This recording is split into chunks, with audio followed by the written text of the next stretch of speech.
السلام علیکم۔ سب سے پہلے تو میں آپ سب سے معذرت کرتا ہوں کہ 2 دن میں علاقے کے مسائل کو لے کر کوئی ویڈیو نہیں بنا سکا۔ میں بہت مصروف تھا، اس لیے ویڈیو نہیں بنی۔ تو آج ہم بات کریں گے یہ جو سپورٹس ہیں، مثلا کرکٹ ہو گیا اور باقی کھیل ہو گئے۔ ہمارے علاقے میں تو ایسی کوئی بھی ایکٹیویٹی نہیں ہے، سپورٹس ایکٹیویٹی ہے ہی نہیں، جس کی وجہ سے ہمارے نوجوان جو ہیں وہ کافی سارے غلط کاموں کی طرف جا رہے ہیں، کیونکہ کرنے کے لیے کچھ نہیں ہوگا تو ان کے حالی ذہن میں آ کے شیطان اپنا گھر بنا دیتا ہے اور انہیں غلط کاموں کی طرف لگاتا ہے۔ غلط کام کون سے، اس کے بارے میں تو آپ کو پتہ ہی ہوگا، بہت سارے غلط کام ہیں۔ میں یہاں پہ ایکسپلین نہیں کروں گا وہ، کیونکہ اس بارے میں پہلے ویڈیو بنا چکا ہوں۔ تو مین بات یہی ہے کہ گراؤنڈ نہ ہونے کی وجہ سے ہمارے جو علاقے کے نوجوان ہیں، جو بچے ہیں، یہ سب غلط راستوں پہ لگ رہے ہیں اور ان کی صحت کا معیار گر رہا ہے، کیونکہ گراؤنڈ نہیں ہوگا، وہ کھیلیں گے نہیں اور ورزش نہیں ہوگی، ایکسرسائز نہیں ہوگی تو ان کی صحت خراب ہوگی۔ اس کے علاوہ بھی بہت سارے مسائل پیدا ہوں گے۔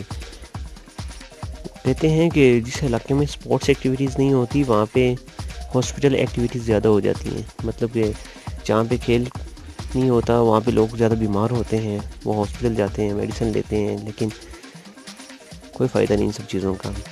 ابھی کل ہی ہمارے گاؤں میں ایک جلسہ ہوا جس میں مشتاق غنی صاحب نے آنا تھا، لیکن ہمیشہ کی طرح جیسا ہوتا ہے وہ بالکل بھی نہیں آئے، نہ اپنا وعدہ کیے وعدے سے مکر گئے۔ تو ایسا نہیں کرنا چاہیے انسان کو۔ اگر تقریباً وہاں پہ کافی سارے لوگ تھے، میرے خیال میں 500 بندہ ہوگا، 400-500 بندہ ہوگا، تو اتنے لوگوں کو بلا کر رات کو 9-10 بجے تک بٹھانا اور پھر وعدے سے مکر جانا، یہ اچھی بات نہیں ہے۔ انسان کو اپنا وعدہ یاد رکھنا چاہیے۔ تو وہاں پر میرے 2-3 بھائیوں نے گراؤنڈ کے بارے میں بات کی اور کہا کہ یہ ہمارے پاس فنڈ ہے، ہم انشاءاللہ گراؤنڈ بنائیں گے۔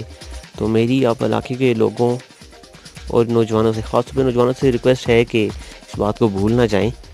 یہ جو انہوں نے اعلان کیا ہے تو ان کے پیچھے پڑ جائیں کہ ہمیں گراؤنڈ بنا کے دیں۔ تو کچھ لوگ کہتے ہیں جگہ کا مسئلہ ہے، تو کچھ جگہ کا بھی کوئی مسئلہ نہیں ہے، آپ انویسٹر لائیں، آپ فنڈ لائیں، اس کے بعد جگہ بھی اللہ کرے گا ہو ہی جائے گی۔ تو بس آج کی ویڈیو میں اتنا ہی۔ میں آپ سے کہنا چاہتا ہوں آپ ہوش میں آئیں اور اپنا حق مانگیں۔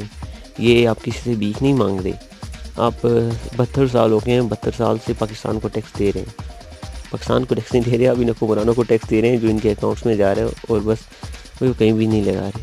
اپنی صحت کے موقع کو دیکھیں، اپنے ہاسپٹل کو دیکھیں۔ آپ کے ہاسپٹل میں رات کو کوئی بندہ نہیں ہوتا جو آپ کو چیک اپ کرے۔ اس کے علاوہ سیٹرڈے سنڈے کو بھی اس ہاسپٹل میں کوئی نہیں ہوتا عموماً، اور ہوتا بھی ہے تو وہاں پہ صحیح طرح علاج نہیں ہو رہا۔ میں اس بارے میں بھی ایک ویڈیو بناؤں گا انشاءاللہ۔ بس آج کی ویڈیو میں اتنا ہی کہ آپ لوگ جاگ جائیں، مہربانی کر کے ہوش میں آ جائیں۔ اللہ حافظ۔